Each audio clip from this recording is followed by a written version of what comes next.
Vamos a empezar con la unidad de carburación. ¿Qué es un carburador? El carburador es el elemento encargado de dosificar y pulverizar la cantidad de combustible necesaria para que el motor funcione bien. Cuando hablamos de cantidad de combustible necesaria, hablamos de una proporción de aire con nafta, una mezcla que me da los resultados óptimos para la combustión. Cuando hablamos de motores, se habla de la proporción de 14,7 kilogramos de aire por 1 kilogramo de nafta. Esta es la mezcla ideal, la mezcla estequiométrica. Si hablamos esto hablando en kilos. Si hablamos en volúmenes, se habla aproximadamente de 10.000 litros de aire por 1 litro de nafta. Esas son las proporciones. ¿Qué va a suceder? ¿Cómo entra el aire y la nafta al motor? En el caso del carburador, entra por succión. ¿Cómo vendría ingresando? Pasando por el carburador, el aire atraviesa el filtro y pasa por el cuerpo del carburador. Van a ver que los carburadores tienen en común la forma del cuerpo. Este tipo de forma recibe el nombre de tubo Venturi. ¿Cuál es la idea?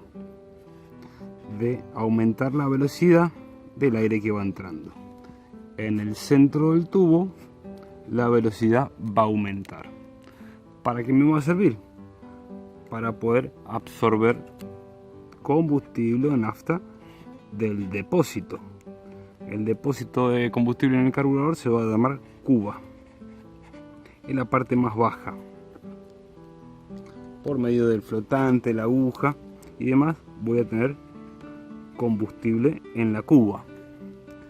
Y por medio de una tobera o un cañito conectado al centro del Venturi, al circular aire con cierta velocidad, va a empezar a subir nafta. Al cruzarse esta nafta con una corriente de aire, se va a pulverizar y va a ingresar al motor una mezcla de aire y de nafta. ¿Por qué va a entrar el aire? Porque este motor está generando una succión.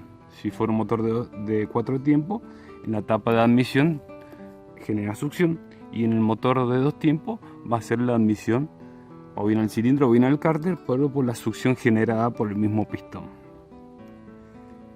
¿Qué pasa entonces? Dependiendo de las condiciones del aire, va a ser la cantidad de aire que entre. ¿Por qué? Porque lo que entra es un volumen, y el volumen de aire, o sea, la cantidad de aire que contiene cierto volumen, va a depender de las condiciones atmosféricas. Por ejemplo, si tuviera un recipiente de 1 litro, acá va a entrar 1 litro de aire, eso es cierto. Pero ¿qué pasa? ¿Qué proporción o qué densidad va a tener ese aire?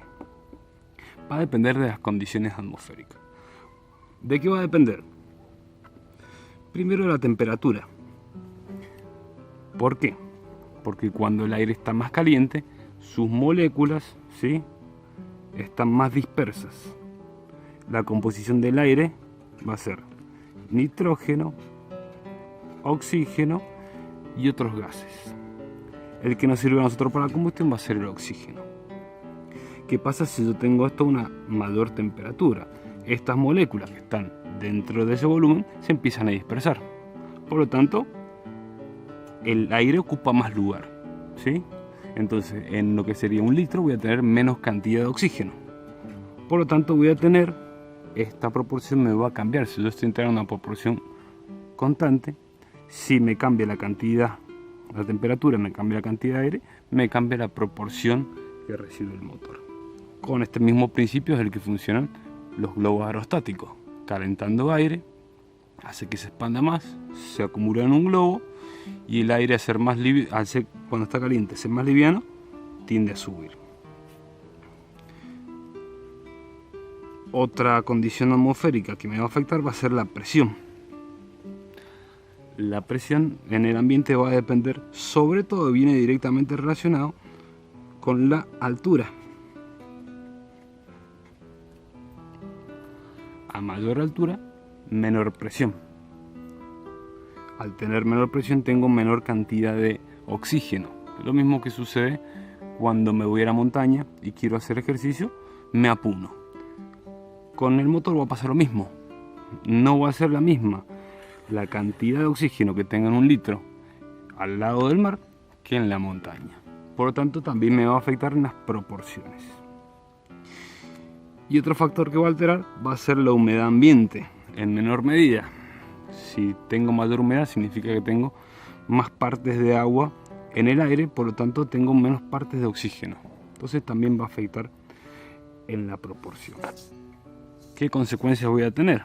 Van a aparecer dos tipos de posibilidades, o tres. La mezcla ideal,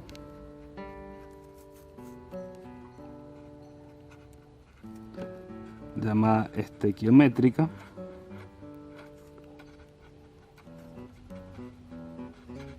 que es cuando todo funciona bien, cuando tengo las proporciones justas. Para uno de los extremos voy a tener lo que se llama mezcla pobre. ¿Qué vendría siendo la mezcla pobre? Una mezcla en la cual tengo mucho aire y poca nafta. O sea, una mayor proporción de aire respecto de la proporción de nafta. Esa es una de las condiciones. La otra condición que voy a tener para el otro extremo va a ser una mezcla rica. O sea, un exceso de nafta o falta de aire.